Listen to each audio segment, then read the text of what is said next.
As a business owner and as a spiritual entrepreneur, how do you build a business that is source-led, that is heartfelt, that as a byproduct of you just being you, offers a thriving client base?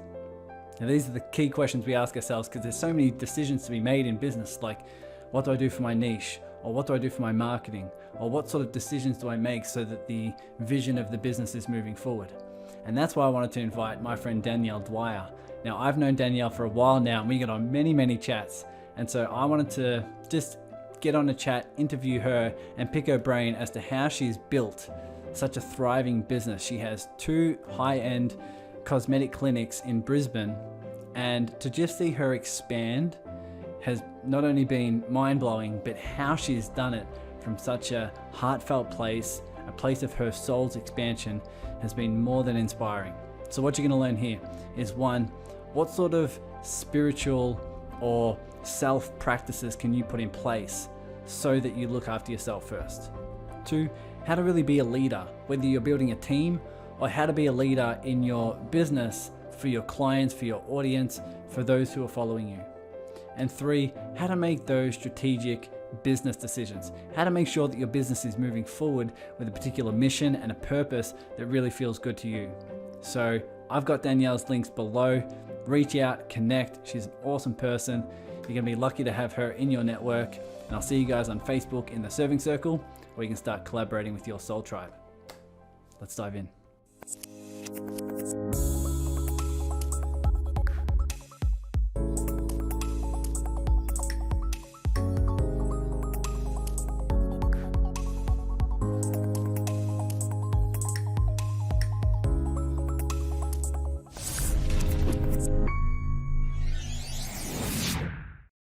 Hello, online family. Welcome back to another episode of the Awaken Your Business podcast.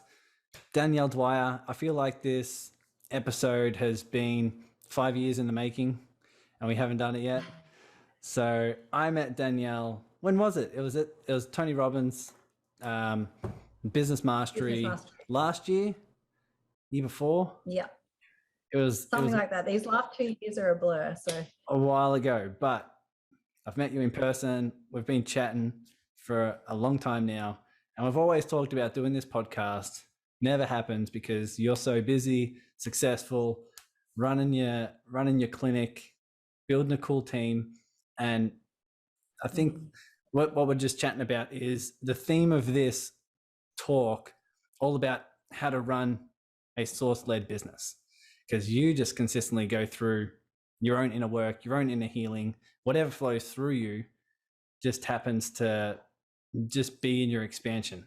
So I'll give you the space to sort of talk about Bobby Charles, which is the cosmetic clinic, your team, what you've been able to create, which is crazy. But I think this is more for my personal benefit of saying, how the hell did you do this? Because it's very inspiring. So go for it. Share about what it is you do. Talk about the clinic. What's it been like growing this and expanding in this way?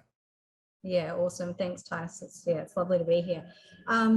So I started Bobby Charles Skin and Cosmetics approximately 6 or 7 years ago. And it's been tough. I think, full vulnerability here. It's like any sort of leader. You have some tools, but half the time you're winging it. And it's just constantly reevaluating the way you're showing up and how can I be a better person for my team and those people around me and the people I care about. So it's been quite the journey. And now we have the 2 spaces that, as you're aware. It's been quite the journey. I think with me, because I didn't grow up, but I basically started my business in the online space. So I was always connecting with people who don't necessarily have too much risk when it comes to building a business or being a coach or doing some sort of consulting work, where you put up an Instagram page, you put up a business page on Facebook, you get to connect with people, you get to offer what it is you do and how you do it, and you get to build a client base. So there's very little risk, there's very little overhead. When I learned about what you're doing in terms of your clinic, and not only for just the one location, but then you're expanding to you've expanded to an even bigger location, and just growing a team and having a thriving client base, not only just for the you know, just for the beauty side of things, but the spirituality side that you inject into it, it seems like there's just so much energy you put into it, but so much heart and so much spirit. And I think what I'm fascinated about is just the getting started period and how you go through learning, building a clinic, getting the products, all that. I know you've explained in the past step by step, but sort of give everyone a insight in terms of what the journey's like. Yeah, look, and touching base on the risk side, there's an extreme risk, you know, full openness here. We have close to, you know, $1 million in expenses a year. It's really tough and it's really hard. And I think that's why I always bring it back to self, is we have to really be in a space where we cannot be reactive and just be responsive. So making sure we have that time out to actually really, yes, we have to do budgets and make sure everything's aligning, but first and foremost is we have to be in a space that when we're checking emails, we don't get, what's the word I'm looking for? It's really just reactive.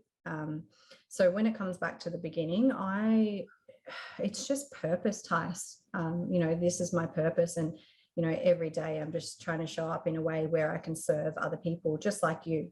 And I guess that's why we get along so well. It's just like, how can I make an impact on these people? How can I sprinkle some sort of seed of growth everywhere I go every single day? And it comes from such a space of just, I know this is my purpose. And yeah, that's why I'm really big on coaching on that side as well. So, but in answer to your question in the beginning, you know, you start off small, and like anything, if you're putting the right systems and processes in place and you've got an incredible team, which I'll touch base on that later, it's just something that will eventually evolve and it will grow no matter what, as long as you're putting your heart into it and showing up every day the best way that you possibly can. And so what was there a certain point in time where you're like, holy shit, I think I want to do this thing where I want to open a clinic and provide these sort of services for people to enrich their soul spiritually and do all these sort of things? Was there a moment in time where you're like, I think that's what I want to do, and then take some action steps towards it? Yeah, look, if I go right from the very beginning, it was something in a period of time, I lacked purpose, Tice. I had no idea where I was going until the age of 27. I'm now 34. So I truly didn't find myself until I was 27 or 28. I had time and I had money. So at the time, enough to cover this course. And my friend said, I'm doing the course. I was like, yeah, why not? And I did it. And I actually left the room in tears. I thought, I can't do this. My anxiety was through the roof. And our work is so precise that we do. My hands were shaking. I was like, this is not cut out for me. But let me tell you something, the way that my mind works, I already had my strategy in place. I had the bed, I had the lights, I had everything set up, I had the business name. I had already done all the processes before, because I'm very process based. And I thought, holy shit, I actually can't go ahead with this. I'm not cut out for it. And I just, worked through those feelings. And yeah, today we have, 2 spaces in Brisbane that are very, very sought after. And I think pushing through that discomfort, if it's really something that is meant to be your purpose, and yes, we provide a cosmetic service, but we're so far beyond that. And our clients and our reviews just show that. But we're all about just making people feel confident in their skin. And that's why I intertwine a little bit of the spirituality and the self-development, or should I say a lot? It's a lot of my focus, the spirituality and the self-development, through my team and also through my clients. Words are a powerful thing. So whenever we're talking, we're making sure that we're making that person feel as empowered as they can. Yeah, it's been quite the journey, Tyson. Why do you think that's empowering for you, to have the mission, to have the purpose, to have the pull, to help people feel empowered? Where do you think that comes from? Where do you think that pull comes from? Yeah, one of my, I guess my human needs are significance. Like, I'm very driven by making a difference. So I just feel fulfilled within myself. And again, it comes back to that self-knowledge. Like, do you know yourself well enough that what do you need in your life to make your life feel fulfilled? That's cool. Yeah. And a lot of people probably listening to this thinking, okay, she's got this, set out with some goals, establish this level of success. you know, at 34 and building a team, building a thriving client base, what do you think, if you can touch upon in yourself, what do you think some of the successful key tips would be if you're giving advice to someone who might be building something online and like, oh my God, I've got this self-doubt, or I've got this, you know, crazy self-sabotaging patterns. What do you think some of the key characteristics are within you that led to this type of success? This is a really great question, Tice. Thank you. I think there's three key elements, and that would be, number one would be just making sure that you've got constant and never ending improvement. I know it comes up quite a lot now, but it is like, you just need to keep on learning. Like, I was a school dropout. Honestly, I left school at year 10. I had no idea where I was going, but I've always had this thing like resilience. It's like, I know where I'm going and I'm going to get there no matter what. So yeah, resilience, constant learning. And a big thing of mine is just having a learner's mindset. Like, I know that I don't know everything, and I rely very, very highly on my team. Hence why I hire people that are really quite, not just empathetic, but really smart, and they really want to add value to everyone around them. So again, it's like a collaborative contribution. It's never just me showing up and telling everybody what to do. It's just like, hey, how we're going to collaboratively serve the best that we can today. Yeah. Powerful. Did I say the three? I said the three, yeah. So there's having the consistent, never-ending improvement, having that focus, having the mindset around learning, and then having some resilience to just overcome whatever the hell's happening. Absolutely. It's in today's society. And as we've just seen, Tyson, the past 3 years has just been absolutely incredible for all of us. It's been some of the toughest times I've ever seen in business. You have to be resilient as a business owner. You really, really do. And especially once you start growing a team and you get all of this other stress, it's hard, but it's so worth it. And I think that in my journey, I think it's sort of similar. Like, again, I think that's why we get along, because we see challenges in a very similar way. We see challenges always. It's sort of like your mind freaks out for a little bit, and then you see challenges in a way that's like, okay, how is this helping me expand and grow so that I have more to give? And, you know, that's been a big focus of mine since I started the personal development journey. And I started with Tony Robbins, and I know you're a big Tony Robbins fan. That's where we met. But I just find that having that focus and saying, whether it's the shift with my business, my mindset, my emotions, you when it comes to your team, or expanding your clinics, like all the challenges that happen along the way, you're just like, okay, how is this helping me grow? What strengths am I strengthening right now? What sort of what side of me am I evolving into? And because of that, how the hell am I going to contribute even more because of this? Yeah, absolutely.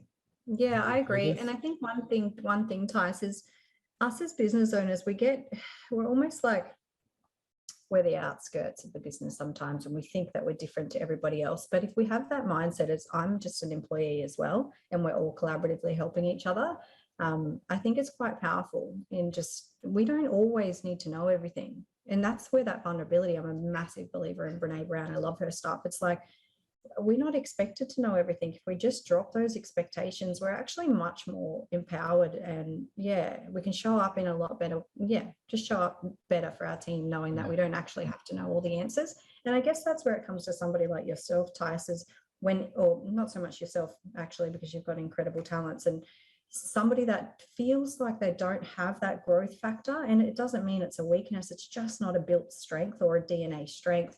You can then go and build your team around that. Okay, I need somebody that's really strategy focused, looking for that person that's got that strategy. We don't have to know it all, and we can't. And I actually think it's a really bad state of mind to be in if we actually think we know it all. There's so much that comes up. I could go down a rabbit hole, but let's not go there. We can go down many rabbit holes. Let's be honest. There can be plenty. One of the things, when you're talking about coming back to self, when you're talking about the things around, if I'm building a source-led business where it's just having that heartfelt calling, I know you're big on putting yourself first, harnessing that energy so that you have that softness, that surrender before you go to the certain strategy.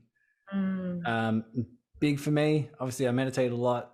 and Yeah. I've recognized it in myself. What is that process like for you? What is it that you do? What is it that you have as a practice, and why is that so important? Yeah. It's so important to me, again, just because of the whole reactive, responsive type of things. Like it's in my nature to be, I can kick it very easily. Like that's where my resilience as well comes from. Like for me, it's morning rituals, evening rituals. Like I'm so big on it. And my mornings start from my evenings. So when I am going to bed, I'm actually asking myself 3 questions. So I want to know how I've served, because for me, significance, again, that's what actually empowers me and drives me. So how have I served? And I try and put 3 elements in each. So how have I served? How am I going to show up better the next day? And then just what am I thankful for? So you go to bed with that thought in mind. A big one for me as well is I'm big pen to paper. So if there's anything that's going on in my head, I write it out for the next day. So what do I want to get through the next day? That way it's just a tick and flick. I mean, everybody's different, but for me, that's how I work. I'm really big on achievement. So when I do that tick, I'm like, get it, girl. So everybody's different, right? But yeah, so I do that before I go to bed. Always get a really good sleep. Like I prioritize, and it never was this way. So I prioritize my diet and my sleep. It's really big for me. I don't operate well when I'm tired. I'm grumpy. So yeah, so I get a really good sleep.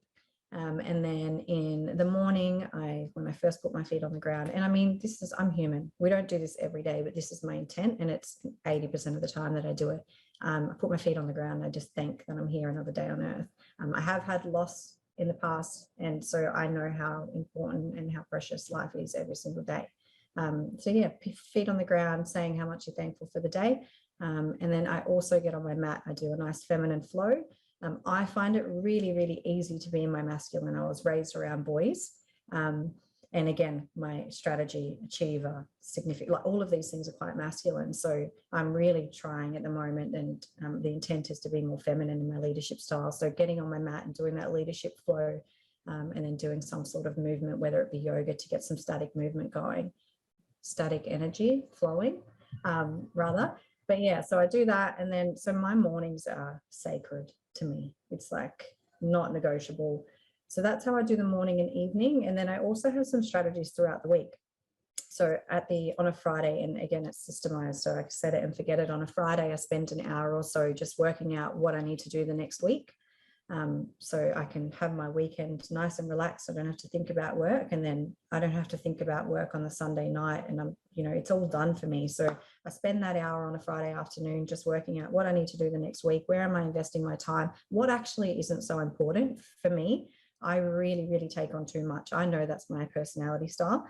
So when I'm doing that reconfiguration of the diary, I'll just get rid of anything that's not urgent if I've taken too much on, because I like to work from a space of calm. But it wasn't always the way, Ty. So these are all learned behaviors that anybody can learn. Yeah. It's so key when I've seen the way you journal, and I've seen it, and it's very clean, very clear, very structured. It clearly puts you in a state of, okay, I know what I'm doing. Yeah. I can plan, I can structure, and then when I journal, I can tick off certain things, and maybe I need to implement that. And when I tick off things, I'm like, yeah, girl. Yeah, girl. I'm writing that down as a key tip. Yeah. But I think the overarching thing is just, hey, when you put yourself first, morning and evening, it puts you in a more resourceful state to be able to apply the strategies and go after what you want from more of a place of your whole self, more place that's source led. Is that the way you describe it? 100%. And I'll give you a proper example, real life example, which I'm sure people can resonate. Especially there's only a small team of 8 right now, but these are 8 women that are empathetic. They're elite performers. They want more. They want to grow. Like, they hold me accountable more than anybody else. I've created this beast, right? But they hold me accountable more than anybody else has ever. I woke up this morning, and everything that's going on with the floods, etc., Ukraine, I'm like, I don't actually want to show up this morning. Like, I'm done with leading the team. They can sort themselves out. And I was like, hang on a minute. Like, they need me more than anything right now. like just whoa, get on your mat, do your insight timer, and then I was fine. It's like I got to show up in a way that actually brought the team together.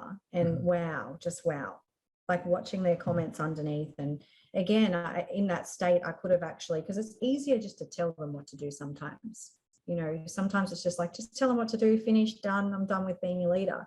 But instead, I felt what was going on, and then came from a space of, again, that vulnerability, and just asking them, how do you guys think that is the best way that you show up this week? And again, it creates that accountability. So, and not only that, connection, like that's what we're all about. So like as they're writing their things, the team are connecting, and then you just, yeah, it's a powerful feeling. And then that makes me go, that's why I show up every day. And that's why I don't put the exit button on. Now, I know many people who are listening might not be building a team, but I think it's such a skill set to be able to lead in that certain way. So whether you're building a team or not, if you're in business, you're a leader. You're a leader to your audience. You're a leader to your clients. You're a leader to whoever is watching you. And absolutely. I think being able to set that being able to set the tone to be like, hey, this is what we stand for. This is how I'm going to show up, and this is who you're going to become by by basically being under my leadership. What's it like for you? What sort of is your area of focus, or what is the sort of intention for you in building your team, and then guiding them to a certain goal or a certain outcome? Yeah, that's a great question, and I love it. It's my focus right now. I really believe, if you were to ask me what's a great leader, my thought of a great leader is somebody that can really show up. And again, as you said, you don't have to have a team.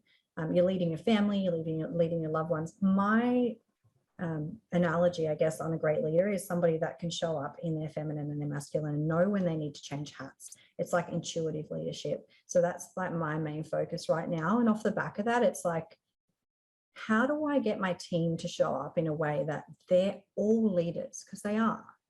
So it doesn't matter what I'm training, whether it be mindset, KPIs, service stuff like technician stuff.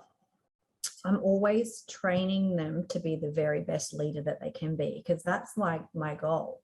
How can I have a team full of leaders? You're all leaders. So let's start acting like it. And they've just grown at leaps and bounds. So that's my two focus points when it comes to leadership within the space.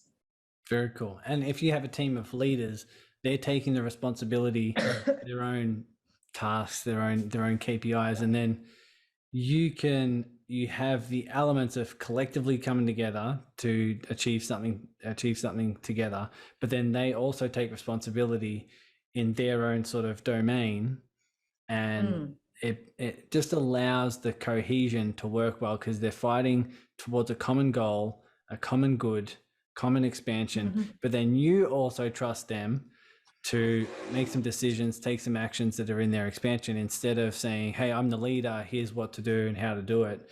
That sort of disempowers a lot of people, right? It really does, Tyson. I think that when you're first starting off with a team, or even, I always bring it back to parenthood. I'm not a mum, but like, even if you're constantly, nobody likes to be told what to do. No one, I don't care who you ask, especially me. So it's like, I feel like they're the same. It's like, how can I just ask an open-ended question to get these girls to say, no worries, I'll do it. And it gets them on board. And again, it comes back to that contribution. It's really important for them to be able to take accountability. And we have systems in place at work that allow that, and it gives them a real benchmark on where they're at as well. So in someone building, an audience or building a client base or something like that, what's the sort of, is there any particular leadership guidance you give them, or insight, or some inspiration? What's some things, if they're like, oh, I don't know if I want to step up as a leader, what's something that you can give them as tips or guidance in order to step into that role? Tice, I think I would bring it back a step and be like, if you're feeling like you don't want to be a leader, and this is your jam, I'm not going to take over here, but if you're feeling like why? why don't you want to be a leader? Is there underlying things that feel like you're not enough, feel like you don't have the right tools and the right answers? Because I know that it's something that came up when I started that coaching journey. It's like, you don't need to know all the answers, but you need to know how to ask the right questions. I think that's first and foremost. And it's a skill that comes, it gets built over time. It's not something that's, we're not born with this skill of how to ask the right questions. And again, it's just listening, being able to listen to what's not said, but just feeling into what people are saying, I think is really, really important. I hope that answered your question. Okay. Yeah, totally. Well, if they're developing the skill set and practicing how to ask more skillful, resourceful questions, it sort of takes the pressure off needing to quote unquote know everything.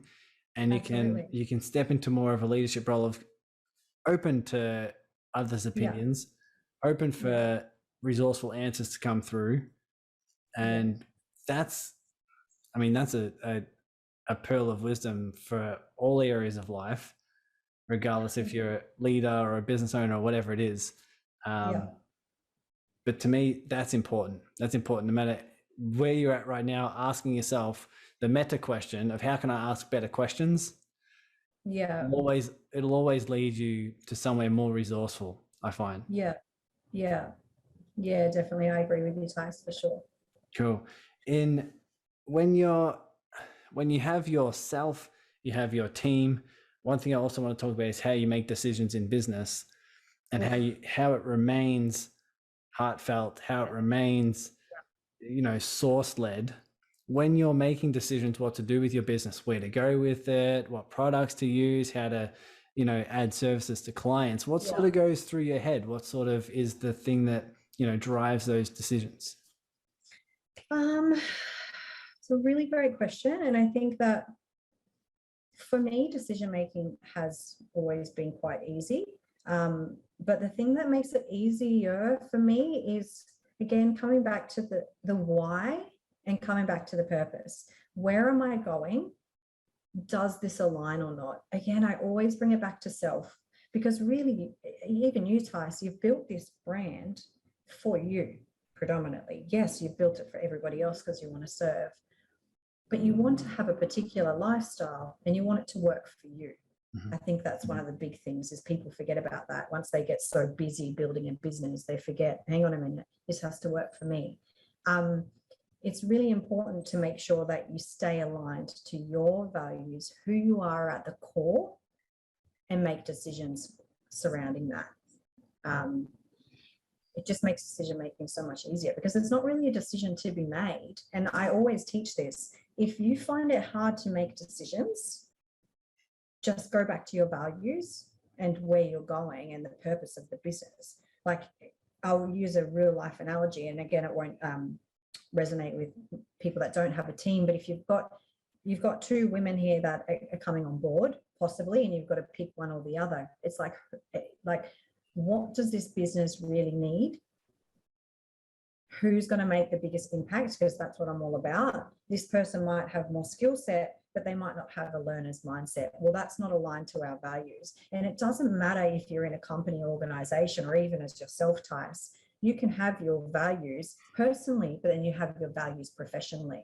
And even if you're onboarding a coaching client and they're just not fitting right, it's like, well, it's actually nothing personal. And this is what I love. Take the personal out of it, because it's actually not personal. It's purely just, this isn't aligning, and I'm actually going to put you with somebody better. It takes a decision that you don't have to make decisions anymore. It's brilliant. Take the stress away. There's enough stress, right? Awesome. So in more of a personal question. But when you ask yourself the question of, well, let's make this decision from more of who and what I am, how would you describe that? Who is Danielle? Who is this person who has a certain value structure? What does that look like? What is it, the things that you hold in your heart as valuable? What are the things that you hold in your heart as, the things that you want to live by? What does that look like? It's health, wealth, mindfulness, like wellness as a whole, family, and making a difference. I'm pretty simple, it's just, well, for me, it depends who you ask. But, it's just, if it doesn't, I've had to make tough decisions in the past 6 months quite a lot with people that I was allowing into my life. This is another rabbit hole, but it's like, if it's not aligning, it doesn't mean you don't care about them and you don't love them. It's just purely, it's not aligning to where I'm going, unfortunately. It just is. Yeah. I know some people are probably listening to this being like, did Danielle just say she's simple? 100%. Did that just I'll be happen? like, that's a lie. No, I'm a complex woman, but I feel like I'm pretty simple in that way. It's just, it doesn't often change anymore. It's pretty like, yes, I'm, have a bit of flow. I love fun, but at the same time, I'm pretty serious about my values, and it just is what it is. And this is who I am. Yeah. I think once you actually figure, again, it's coming back to self, once you figure out who you actually are and what you need, most importantly, that's where the power lies, for sure. Yeah. Yeah. I think with the, when you say you're simple, it's sort of like, well, I don't value 15,000 things at the same sort of level. Like there's simple, 3 or 4 main things that you do value, whether it is your family, relationships, health, wealth, these sort of making a difference. You are able to highlight those things. Okay, I value those most. Let me have my decisions run through the filter of my values. And therefore, when you are hiring someone, when you're making a business decision, when you're thinking about what to do, it just goes through that sort of filter. Yeah, totally. And if you don't actually have an answer, if you can't make a decision, ask somebody else. I'm a big believer. We don't have to know the answers. What do you think? Can you give me your perspective on this? It's not because you don't know where you're going and you need to. Tice, is that loud? That noise that's coming? No, it's good. No, you're good. It's okay. You don't have to know all the answers. Again, that's where I come back to collaboration. Like, we're not here on this earth on our own. I'm really big on that. It's ask people what they think. You don't have to actually take it on board all the time. It's just like, ask people. And I think I think it's to the value of you building a team of leaders. When you ask a question like that, someone's going to be like, yeah, cool, I'll give you my opinion, because they're willing to step into their own truth and be a leader and sort of, and share what's on their heart, instead of someone who may not want to step into the leadership role is sort of like, don't ask me questions, you tell me what to do, Yeah. And I do have like people in my team that were like that initially. And normally it does come back to underlying beliefs. Like, what if I say the wrong thing right now? And that's where it comes to, again, I'm so passionate about as a leader, never shame a person that wants to have a voice or finds it hard to have a voice and then finds their voice. Like, never shame a person. And again, it's all the stuff that you coach, Tice, is making sure people feel seen and heard. It's everybody is entitled to their opinion, and I think opinions really matter. So always thanking people when they step up or when they contribute is really, really important. And it's, it's not only, I know this is about business, but it's not only about business, it's relationships as well, whether it be family or your partner. It's important. Definitely is. So I want to talk about your coaching and how you're moving into that. Before we go there, is there any particular mission, vision that you have for Bobby Charles and the clinics moving forward, or is it sort of just an unfolding as where life takes it? Is there anything in your mind of where it's going in the next 5 years or so? Yeah, it's big, Tice. But predominantly, if we just had like an overarching, because there's little funnels everywhere within the brand, overarching, it's purely just to sprinkle seeds of growth, and it's what we talk about all the time.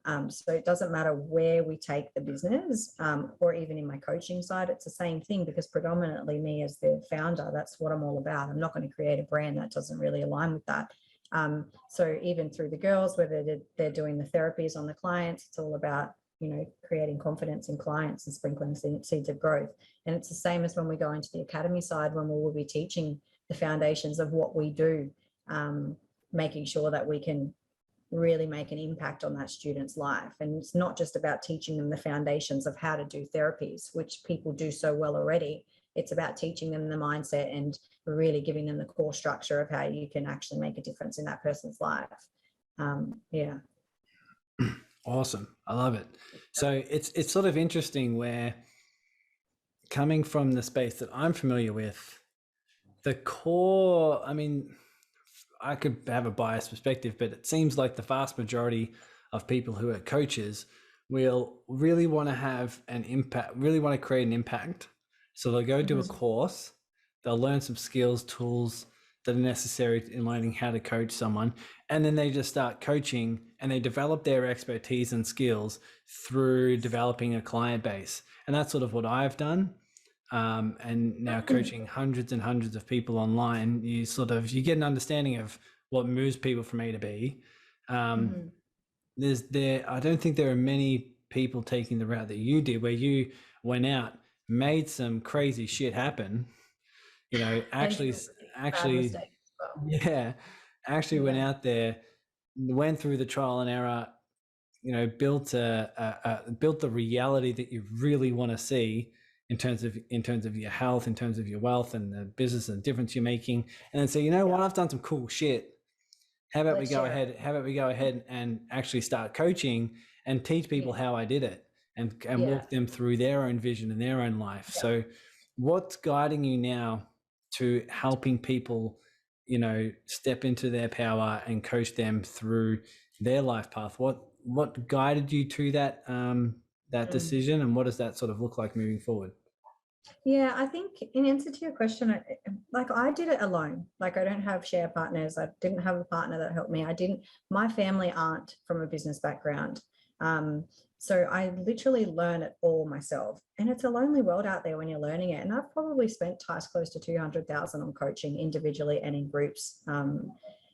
I just want to be able to give that to somebody else that doesn't have the tools, and package it all together in a way that, hey, I've, Dale Carnegie, Tony Robbins, Brene Brown, like all of these leaders, Vishen Likhani with the spirituality side. It's like, I want to be able to put it into this little pocket and be able to give it to somebody as best that I can, and see them evolve. I think the main foundation behind why I want to do it is, what pushes me along is, if I can, anyone can.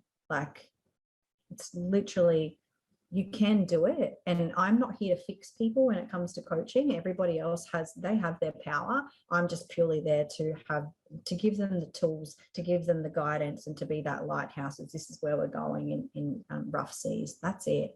Everybody has that power within them anyway. It's just purely opening that up and tapping into it for them. That's cool. I love it. And it makes a lot of sense why, because a lot of the challenges that you've come up against, a lot of the mistakes you've made, a lot of the triumphs that you've been able to achieve, you can now coach from a real place of congruency, confidence, integrity that says, hey, when you face this thing, I know what it's going to feel like. And I know you can make it through and get to the other side. So in sharing this, what are some of the biggest challenges that you've had to overcome on this journey, whether it be some of the mistakes you've made, some of the pitfalls? What are some of the good highlights of your of the challenges along the way? I think starting off with the mistakes, or like the hard times, is, obviously the financial stress, and we've just had COVID and floods and all of these things that impact the business. It's been really hard. We've had staff that have tried to tear down the brand. We've had other people that have tried to tear it. It just happens. And the more you grow and evolve, the more people don't like it, unfortunately. And the more you evolve as a human, other people don't like it.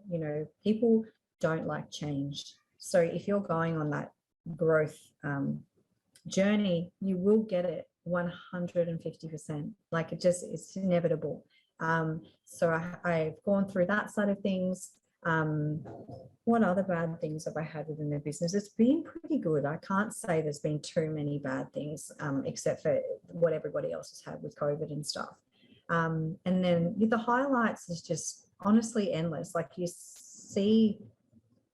you impact people and you change people's lives within my brand. And I'm sure a lot of the people that you're coaching have the same sort of thing. if they're coaches or whatever, you're making an impact on people's lives, which then again has a domino effect on everybody. That's where the power lies. It's not just one person that you're changing, it's evolution, right? Mm-hmm. It's, yeah, you're getting to make an impact. So yes, I mean, personally, it's been great because it's given me this life that I wanted, which is amazing. I get to have so much of my own time. Yes, I put in a lot of hours and a lot of work in the beginning, and I still do if I need to. But now I get to spend my time really where I want to. And that's in the visionary. That's where I'm most powerful. I'm strategy based, I'm visionary based. And although I do love being a technician, like it's beautiful being able to see the clients as well. But yeah, so it's created a life that, and I think that's what pulls you along all the time. And again, that comes back to the vision and the purpose. It's like, where am I going? And how do I need to reverse engineer? Because that's where the power lies. Very cool. I think even in thinking about, I mean, it's just a core overall skill set to say, okay, where's my heart guiding me? Where do I feel like I am called to go? From that, let's reverse engineer and say, well, where do I need to be at this stage, at this stage, at this stage? And let's evolve into the version of me capable of achieving that thing, right? And let's do that. Let's do that now. Yeah, and I guess as well, Tice, it's figuring out like, I don't like to call it weaknesses. What are the areas that I need to improve in to get me where I need to go? I think it's really important to know as well. But that's why I'm big in my coaching side of things, is actually getting to know a human being. Someone might come to me for the business side, which is great, but I still spend a little bit of time on you, because the business, everybody knows this, right? Your business will never outgrow you, and your team will never outgrow you. The people that you're coaching, that they might outgrow you if you don't continue to learn and develop. So I'm really big on figuring out, what areas in my life do I need to spend more time? How do I need to learn and evolve and grow to get me where I need to go? Another big thing that you asked me about, the mistakes that I've made, or the challenging times, is I feel like I can speak from every business owner on this. If not, then you're very lucky. But it's actually, you lose yourself in business. I don't know if you have, Tice, but especially when it comes to leading a team, you really, really, when you're doing so many things, sometimes you lose that flame because you get stuck in the doing, or there's just so much going on. And I think that's one of the biggest, it's not a mistake, it's purely just a learning and a self-awareness of being like, hang on a minute, I'm going back into that space, like back it off. And it's hard at the start to back it off because you don't have people to delegate to and stuff. But I think that's probably one, yes, it was a big mistake, but it's such a highlight now of being able to, because I've been there, I can recognize those feelings, and I recognize when I'm operating from a space of sheer burnout. And yeah, just losing yourself. I think we're all here to have fun. We're all here to live a life on purpose. And it's just, sometimes we forget, you are so much more than your business. I think that's probably something that I'm really focused on at the moment, is what happens if you lost that business? We all almost went through it during COVID, and then everyone freaks out because who am I and what am I without my business? I think it's so much that, and that's again why I work so much on self, because you can't lose that. You can lose your business, and that's where the power lies. I don't know how many times we need to have that reminder, but it's a key one. It's who and what you are is so much bigger. Exactly. You preach that stuff, and I love that about you. It's, what brings us close. I think we all need to be reminded, and that's why it's important who we surround ourselves with, right? Like even if someone's struggling right now in their business, is sort of saying, who and what I am is so much more than this challenge. Who and what I am is so much more than this outcome that my mind wants. Who and what I am is so much more than this thing that's, being built. And therefore, when you operate from that vibration, as you say, it's not that you stay in the problem, because if you continue to grow, you continue to expand your level of awareness, your business does the same as a byproduct. Your business will expand.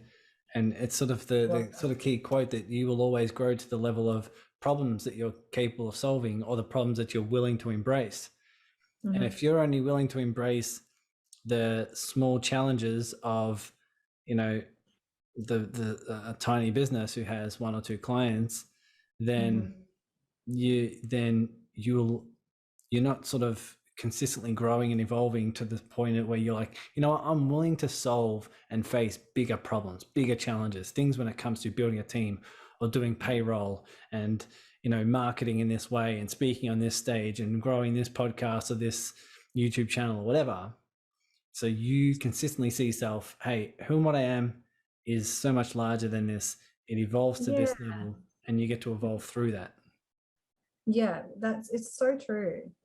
It's something that I'm very attachment based, not to so much humans. I can be very aloof in that way sometimes, but when it's in my DNA. I've come from a very competitive sports background. If I want something, I'm getting it. Like, it doesn't matter what I have to do, not in a negative way. It's just, that is what I need right now. That is what I want, and I'm going to get it. So, and one of my coaches is working with me to like unpack it a little bit. And you know this, Tice, I don't have to tell you, but for the listeners, it's like when you're working from a space of attachment, or like, I need it and who am I without it, there's always that element of fear behind it, for starters. But off the back of that, there's like, what happens if you don't get it? Then there's like that sheer disappointment. And actually, if you get it, you're not happy, you're not fulfilled when you get it, because the whole time you're operating by like attachment, you're not enjoying the journey. And it was probably one of the best things my coach ever taught me. It's like, wow, I've been operating for 28 years when he taught me that, of like this feeling of, what if I don't get it? And it's not nice. I think it's important to actually, again, that's why it comes back to that, taking that time for that spirituality, that contemplation, and that mindfulness of how am I actually operating on a day-to-day basis, and why. It's really important to check in on that. Wow, clearly a lot of tips, guidance, wisdom. And so anyone who is lucky enough to be your client is going to go through all of that. I want to sort of ask, just overall, people who are growing businesses, people who are following their spiritual journey, people who are consistently evolving in their mental and emotional health, is there anything else in terms of guidance or wisdom or tips that you feel, hey, these are some necessary things that you need to remind yourself time and time again? What comes up for you? Mine's burnout. Like, that comes up because of my personality type, right? I'm like always doing, and one of my Tony Robbins coaches actually said to me, Dan, you're a human doing, not a human being right now. And I was like, wow. It's, and one of the things that I changed that to, of more of a feminine way, is I'm a wild horse, not a workhorse. It's like just making sure that we live our lives. And the way, I have one little tip to share with people, the way that I do this, and I've actually embedded it into the Bobby Charles brand, is you must take a break every 3 months. It's like not negotiable. So it's in our team's contracts at work. So when they're on a break, it's their own responsibility to message management and tell management when they're taking their next break. And management knows to follow up if they don't whilst they're on break, because everybody knows what happens when we're on the way back from a break. What happens?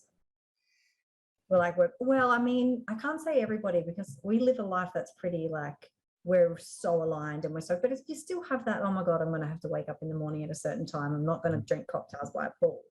Yeah. So you're constantly tired. When you come back, you're like, oh gosh, I've got to get back into it. So I guess by putting that in place, you're taking away that feeling of when's the next break going to be. You're always working knowing that there's something beautiful coming up.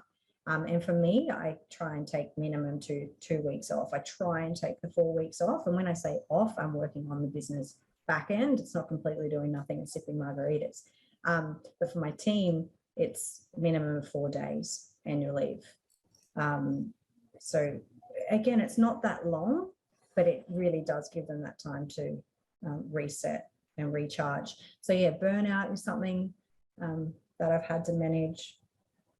What else have I had? I think one thing that I wanted to bring up is I do everything that I do within my company or organization, you can do on yourself. So when it comes to implementing that burnout, I think the other thing I do is the 360 appraisals. So yes, I do them on my team, but I get my team to do them on me, because it's like, how do I need to show up better, and what am I working on over the next 6 months? And those appraisals don't just get set and forget. We think about it every month. At our start of month, they sit there for half an hour. What were they working on? But the reason why I love it is it shows you how far you've come, and we never throw them out. So it's the same as when I onboard a client and I do their life wheel and I go, where do you want to be in 3, 6, 12 months? You can actually look back at that. And I've still got my goals, Tyson, from when I first started my self-development, 2013, I think it was. I've still got my goals of what I was focusing on. And a lot of it back then was mental health, funny enough, which I've overcome now, which is great. But yeah, you can see how far you've grown. So doing that, and if anybody wants support with that, I'm more than happy to help them. But doing that 360 degree of yourself and being like, how am I showing up? What do I need? Whatever, how does the next 3 to 6 months look like for me? And then being able to look back on it. It's so powerful, so powerful, especially when we go, what have I actually accomplished? I feel like I'm in the same spot. And then I'm strategy based over here. So I've got like lists and lists on my team. When they come to me with that, I'm like, hang on a minute, let me get my list out. And I've got every single piece of self-development training, mindset, accomplishments that they've done. Like, I'm like, yeah, putting that in the little notes over here. I'm taking notes, because that's why it's like so important to remind yourself how far you've come. I think that's so important. It really is. And a lot of people can spend their time in business thinking about where they want to go and where they need to go, and their 6 and 12 month goals and that sort of thing. And sometimes when you're on the journey, like if you're climbing a mountain and looking at the top and you're like, oh my God, it doesn't seem like it's getting any closer. And you're always focusing on where you're going, but it can be helpful to look back and see where you've come from and say, holy shit, look how much of the mountain I have climbed. Find the inspiration from that, to know that even though the mind plays some illusions sometimes, it says, oh my God, you're stagnant and you're useless and you're not enough. Looking back and saying, holy shit, this is where I've come from, this is what I've done, and this is what I've been able to achieve in the last however many years. It gives you that reminder that you're consistently growing, you're consistently progressing, and that as long as you have that mindset, like I said before, especially around resilience, then you're always going to put one foot in front of the other, and you can be proud of the journey and know that, hey, who and what you are is bigger than the outcome. So why wouldn't you just enjoy who you're becoming along the way? Yeah, I agree. And it comes back to that glass half full, glass half empty analogy. It's like, you need to be proud of how far you've come, because if you're constantly like pushing, that's where your burnout comes from, when you're tired and you're like, I've had enough. Like, I'm done, I'm checking out. Whereas if you actually, and again, that's why it comes back to the whole mindfulness thing and taking that time to actually contemplate, is looking back at those goals and those problems you thought were problems that they're not even anything. So when it reminds you of next time you have a problem, I'm probably not even going to think about that in 3 months' time. Like, yes, it's an issue right now, but that's what gives you that resilience. And it gives you a sense of proud, gives you a sense of accomplishment, and you can walk around knowing, I've come so far. Yes, I've had a lot of F-ups for sure, but I just think everybody needs to know how far they've come or how far they've grown before always looking at how far they've got to go. I think it's important. And that's where you lose yourself in that whole, and again, I'm the worst for it. I did definitely live, and yes, I've built this incredible brand, but I lost myself for a good 2 years there in doing so, because I wasn't self-aware as much as I am now. And it's important just to enjoy the journey, because we're all here to live a life and not just here to work. I think that's really, really important.